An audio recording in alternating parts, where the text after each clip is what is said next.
Last week, Ohio State got five-star offensive tackle Josh Petty on campus for a midweek visit. We thought that was going to be the biggest visit of the week in Columbus, but boy, were we wrong. The Buckeyes, they had a bunch of talent show up over the weekend. I got Letterman Row insider Alex Gleitman on this video to let us know how the Buckeyes were able to pull this off. But first, Ohio State fans, hit subscribe to the On3 Recruits channel. All recruiting, all the time. All right. Let's bring on Alex Gleitman from Letterman Row. And Alex, I hope you weren't planning on taking any time off this weekend because it was busy. Here's a look at some of the big names on campus. We'll start with offensive tackle Josh Petty. As we said, he made that kind of midweek visit. We didn't know that this would be a tone-setting visit for the weekend. What are you hearing come out of Josh Petty's visit? Yeah, I think it was a good visit. I think Ohio State kind of firmly put themselves into the top consideration set. It will be interesting to see, do they get an official visit? When does that happen? How does that official visit go? And how serious is it? I would still take the field over Ohio State if I were able to put – I would say if I were a betting man, I am a betting man, but if I were able to put a wager in on that today, I would definitely still take the field.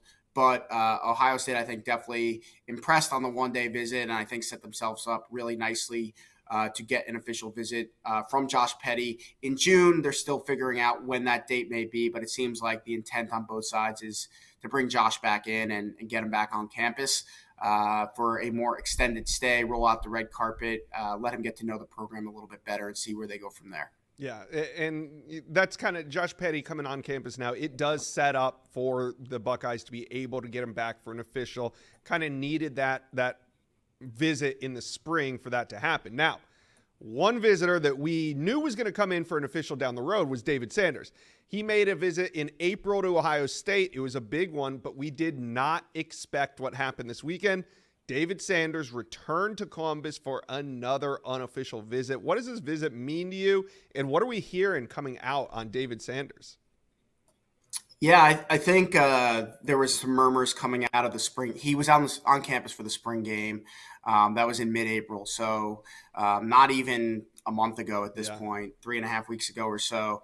And there was some buzz coming out of that visit that the Sanders family could try to get back to Columbus even before the official visit, which is scheduled for the last weekend or his last visit in June 21st to 23rd. And, that visit came to fruition this weekend. He came with his entire family. I think they were coming back to kind of validate some of the feelings they got when they were on campus for the spring game. And while, the spring game's not a real game, the coaches still are engaged in coaching their team and finishing off spring practice. They obviously gave David Sanders plenty of time and attention while he was on campus, but this visit allowed them to get an even deeper look at Ohio State, their third time in Columbus. It allowed the coaching staff to really pretty much, other than a few other visitors that were on campus, really spend most of their time focusing on David Sanders and his family and showing them why they feel they're the best place to develop their son while he was on campus. And so what I'm hearing is that while many people are talking about Clemson and Georgia as the two top dogs in this recruitment, I'm actually hearing it's Georgia and Ohio State now. And I still think the Buckeyes, it's not going to be easy to beat the Bulldogs. They have the proximity to home. He's from Charlotte, Athens, Georgia, certainly closer than Columbus, not that far away. And but I think it's Ohio State and Georgia for David Sanders. I think the Buckeyes have jumped Clemson in this race from what I hear. Yeah, the Buckeyes have made a ton of ground up over the last 2 or 3 months on David Sanders. Kind of a surprise, but, hey, they need offensive tackles. David Sanders, the number one offensive tackle in America. Now, let's move on to Trey McNutt. He's the 5-star DB who was in this weekend. And back in January, I was ready to pencil in Trey McNutt to this Buckeye class. But then, they start getting all these commitments. Ohio State has the number one DB class in America. And, hey, Trey McNutt hadn't made his decision yet. Where do you think things stand? Is there still room for him in this class? And what do you think he's thinking coming out of this visit? Yeah, I think Ohio State wants to take 4 safeties in this class. They play a 3 safety defense, so the more safeties they could get, the better. As far as this class, they're going to lose a couple after this year, and then Caleb Downs probably a 3-and-out guy following the 2025 season. So they kind of want to restock up at the safety position. They have Cody Haddad, they have Deshaun Stewart in the class, and I think the last 2 guys that they're targeting for those 2 remaining spots are Trey McNutt and Fahim Delaney. And I think right now Ohio State's in the driver's seat for both of those guys. Trey McNutt is an Ohio State legacy. His father played for the Buckeyes in the early 2000s, and he plays at Shaker Heights in the Cleveland area, very Buckeye-friendly area. So Trey McNutt's done a really good job of being objective and not leaning too much into that legacy play and immediately committing to Ohio State. He's really being thorough with this recruitment, giving all of his top 8 schools a fair chance. I think he's going to take I wouldn't be shocked if he goes to all 8 schools, if not at least 5 schools for official visits. Texas A&M, Oregon, USC. I know those 3 schools at a minimum are very much in the mix. I would still be surprised if Ohio State is not the pick for Trey McNutt when it's all said and done, though. And I think, he's got them at the top of his list. Ohio State has him at the top of their board as well. All right. Edge Zion Grady showed up. Now, he decommitted from Alabama in the wake of Nick Saban's retirement, and since then – he's been looking at school. He's been taking some visits, but mainly Georgia, Florida State, Miami. They've been a big one. In this weekend, he traveled north. He was in Columbus. What do you make of Zion Grady being on campus, and where do the Buckeyes stand?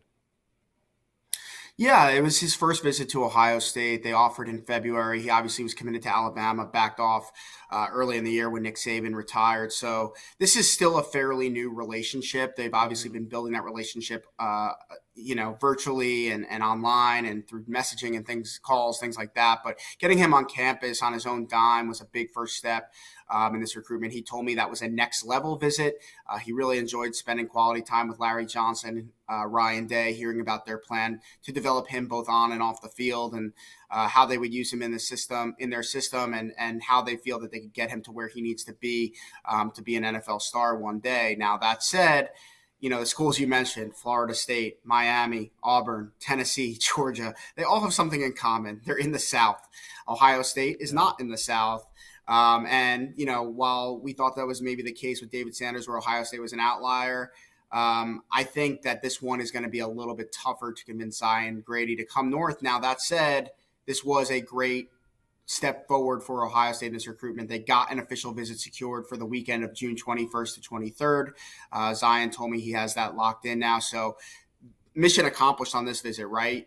Great visit. Get him back for the next visit. Maybe make him feel even more comfortable. Naeem offered another Yellowhammer State prospect, is committed to Ohio State, so that's got to make him feel comfortable. Sam Petito, the director of player personnel, is an Alabama native. So they do have some things where they can make him feel comfortable going away from home if that's what he really wants to do when this process comes to a close. But I think, the odds are in favor of him ultimately staying in the South, whether that's Auburn, Georgia, somewhere else. But Ohio State, you couldn't really do much more than you did this weekend, I think, by getting that official visit. Yeah, and his teammate, defensive lineman Malik Autry, showed up as well, which was probably more of a surprise to me than even Zion Grady showing up. Now, Malik Autry is committed to Auburn.